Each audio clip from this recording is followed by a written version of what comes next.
Ini saya rangkum secara umum di luar ekspresi-ekspresi sosial, ekspresi individual. Batinnya seorang yang toleran itu isinya paling tidak 4. Yang pertama, menghormati. Yang kedua, menghargai. Yang ketiga, peduli atau simpati. Yang keempat, merasakan atau empati. Ini juga level-level. Yang pertama, menghormati. Menghormati itu mungkin bahasa Inggrisnya respect. Respect itu membiarkan sesuatu sebagaimana adanya. Nah, ini menghormati. Jadi pertama-tama batin kita menghadapi perbedaan itu harus mau hormat, mau menerima sesuatu sebagaimana adanya.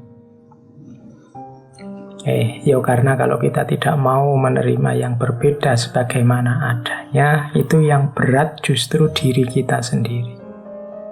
Kalau kita tidak suka orang, tidak menerima orang, tidak menghormati orang, itu jangan dikira orang yang tidak kita sukai dan tidak kita terima merasakan sesuatu yang berat.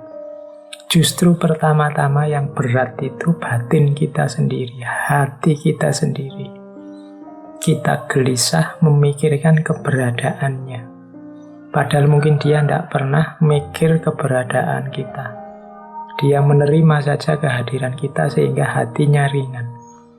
Tapi justru kita yang tidak menerima, batin kita yang berat. Maka penting pertama-tama kita hidupkan penghormatan, penerimaan terhadap yang berbeda. Yang kedua, menghargai. Kalau menghormati ini mungkin konotasinya lebih pasif, kalau menghargai ini lebih ke aktif. Menghargai itu misalnya teman kita sedang ibadah, dia punya keyakinan yang berbeda dengan kita. Sementara kita waktu lagi bebas, free, pingin nyetel musik keras-keras misalnya. Oh enggak lah, kasihan temanku yang sedang ibadah. Nanti kalau saya nyetel musik keras-keras dia terganggu. Itu menghargai. Ada unsur aktifnya. Ya meskipun kadang-kadang orang dianggap sama saja menghormati dan menghargai. Tapi menghargai ini ada unsur aktifnya. Jadi penerimaan tadi diwujudkan dalam tindakan-tindakan, mungkin kata-kata, mungkin perbuatan. Nah, ini sejenis penghargaan. Ada wujudnya penghormatan tadi dalam bentuk penghargaan. Yang ketiga, simpati. Simpati itu peduli. Lebih dalam dari simpati, empati. Kalau empati itu turut merasakan. Kalau simpati, peduli dari luar. Kalau empati, turut merasakan sampai dalam. Misalnya, ada saudara kita sedang sedih karena habis broken heart, diputus oleh pacarnya. Nah, itu kalau simpati, itu kamu mungkin ngirim WA, saya turut berbelasungkawa atas nasibmu yang baru saja diputus. Nah, itu peduli namanya, tidak cuek. Di bawah simpati itu cuek. Peduli amat kamu diputus apa enggak. Aku sendiri juga tidak pernah punya pacar kok. Nah, itu berarti di bawah simpati. Kalau simpati itu ya meskipun kamu tidak ngalami, kamu ikut menyatakan peduli. Saya ikut sedih, kamu baru diputus, itu simpati. Lebih dalam lagi empati. Empati ini bahasa lainnya transposisi. Jadi engkau memposisikan dirimu di posisi temanmu yang alami. Seandainya aku yang diputus, seandainya aku yang merasakan itu, seandainya aku yang ngalami itu, aku bisa merasakan sedihnya, aku bisa membayangkan beratnya. Itu empati. Ada yang bilang untuk bisa mengempati itu kita harus punya pengalaman yang mirip, yang sama. Seandainya aku punya pendirian, punya keyakinan kebenaran, kemudian dipaksa untuk mengakui kebenarannya orang lain, betapa galaunya aku, maka aku bisa merasakan kesedihannya saudaraku itu. Itu namanya empati. Tidak sekedar melihat dari luar, tapi turut merasakan di dalam. Seandainya aku dicaci maki, dilecehkan keyakinanku seperti itu, maka aku bisa merasakan betapa sakitnya hati, betapa down-nya mental. Nah, itu namanya mampu empati. Jadi dalam kita bertoleransi,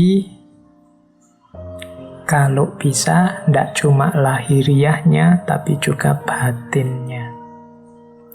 Batinnya toleransi itu isinya menghormati, menghargai, peduli atau simpati.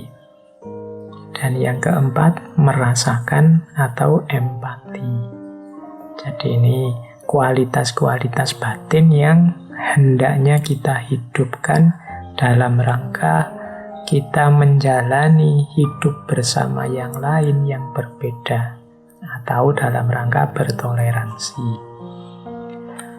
Baik, nah untuk selanjutnya saya lanjutkan uraiannya. Kalau ini lebih dalam lagi, kita lepaskan dulu dari konsep-konsep formal tentang toleransi. Sekarang kita belajar tentang seperti apa sih hubungan dengan yang lain yang berbeda-beda ini, mana yang sehat, mana yang tidak sehat.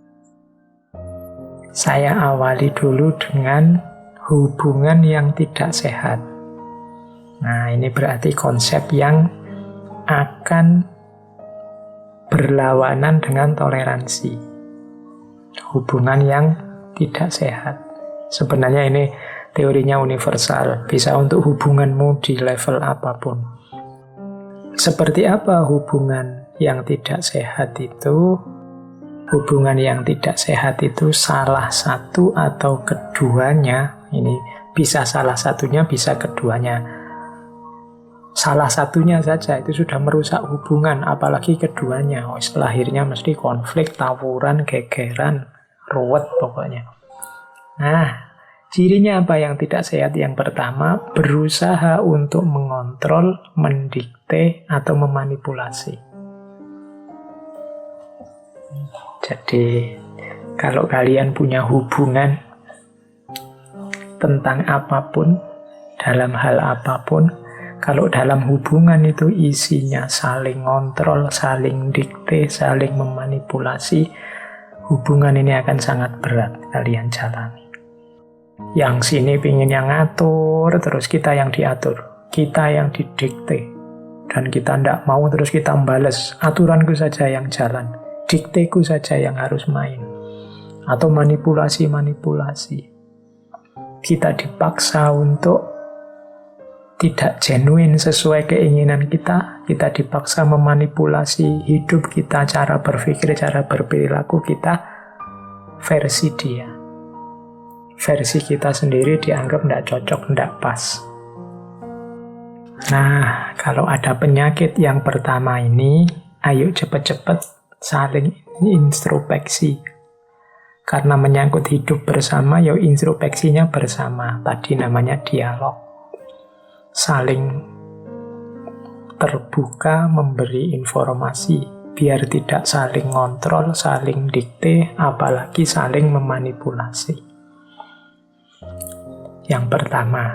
Yang kedua, ciri hubungan yang tidak sehat itu membuat yang lain merasa buruk tentang dirinya sendiri.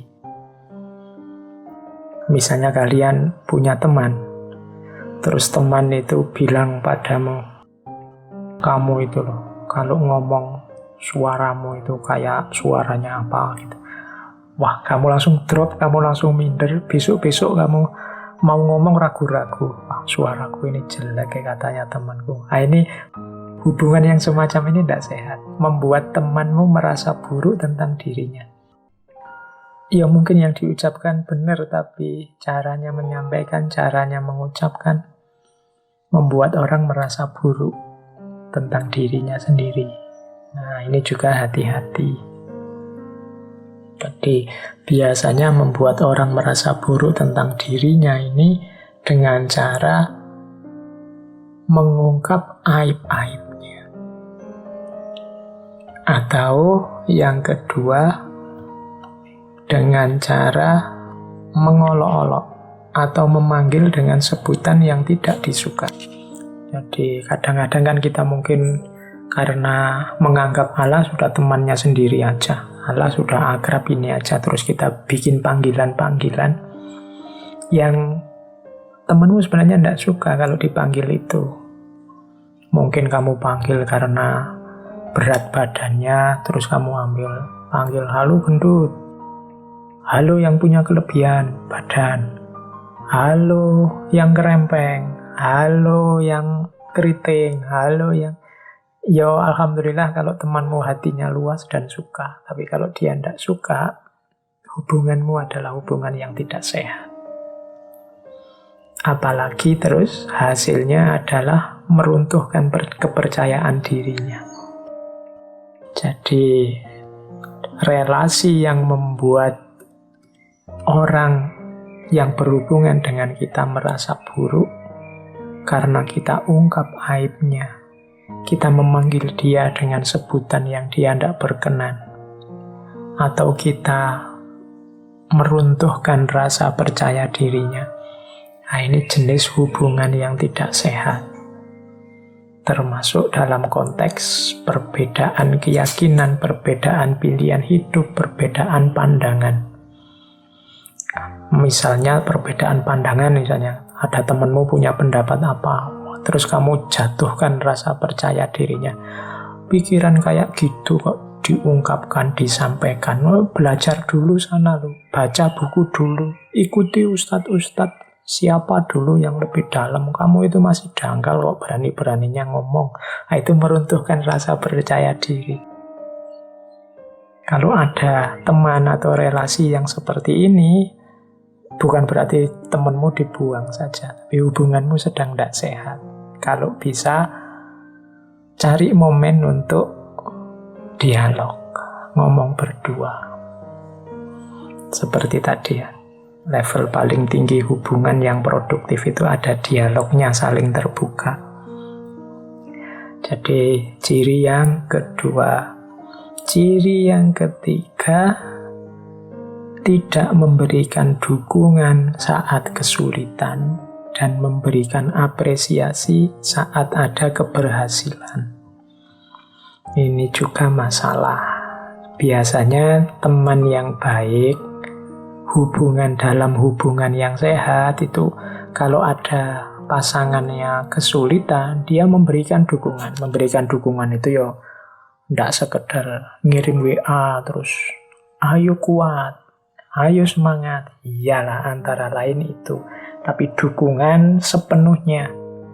Kalau dukungan kata-kata menguatkan, diberikanlah kata-kata. Kalau butuh dukungan tenaga, tidak eman dengan tenaga yang dikeluarkan untuk mendukung. Kalau butuh biaya, semampunya ya dibantu sesuai kemampuannya. Nah, ini hubungan yang sehat namanya. Kalau punya teman, kalau sulit, diam saja. Menjauh malah. Kalau kita sukses, dia tidak memberikan apresiasi sedikit pun. Nah, ini berarti ada sesuatu yang tidak sehat. Apalagi yang terakhir itu, kalau ada ciri tidak menganggap penting kehadiran. Wah, ini sudah wassalam. Kalau temanmu menganggap kehadiranmu tidak penting, kamu ada atau tidak masalah, berarti hubunganmu sedang sangat tidak sehat. Orang itu kan di antara penghargaan yang didapat dari orang lain adalah kehadirannya dihitung. Ada pepatah dalam bahasa Arab itu, jangan sampai orang itu yang wujuduhu ka'adamihi. Kehadirannya, keberadaannya seperti ketiadaannya. Hadir atau tidak hadir, tidak dipedulikan. Nah, ini kalau hubunganmu dengan yang lain seperti ini, ya berarti hubungan itu sedang tidak sehat. Jadi, dalam toleransi, tolong 4 hal ini diperhatikan. Kalau 4 hal ini hidup, 4 hal ini ada, dia bisa merusak kebersamaan. Berusaha mengontrol atau mendikte. Ini membuat orang tidak nyaman. Membuat yang lain merasa buruk tentang dirinya sendiri. Karena aibnya diungkap, karena sebutan-sebutan yang tidak disukai, atau karena percaya dirinya dihancurkan. Nah, ini juga menunjukkan hubungan yang tidak sehat. Ayo disembuhkan. Atau kalau engkau sulit, tidak ada yang peduli. Kalau engkau sukses, tidak ada yang menyapa. Ini juga hubungan yang tidak sehat. Apalagi tidak ada yang menganggap engkau hadir atau tidak.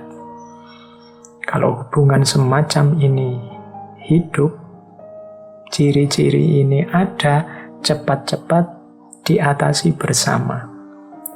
Karena hubungan yang tidak sehat itu rentan konflik. Ya, kalau hubungan antara sesama anak muda yang pacaran tidak sehat, konflik bubar, gampang cari yang lain, terus kemudian ganti lagi yang baru. Tapi kalau lingkungan sosial, misalnya tetangga kita yang hidup bersama kita, itu kalau tidak sehat, ya kita akan tersiksa terus-menerus. Zaman sekarang kan tidak mudah, pindah aja lah Pak, gak usah di situ. Ya pindah, ngomongnya enak. Sekarang pindah kemana, biayanya siapa yang nanggung, dan seterusnya. Maka ayo menjalin hubungan yang sehat saja. Hubungan yang tidak sehat, cepat-cepat kita cari obatnya. Antara lain tadi dengan kesediaan, kemauan untuk dialog.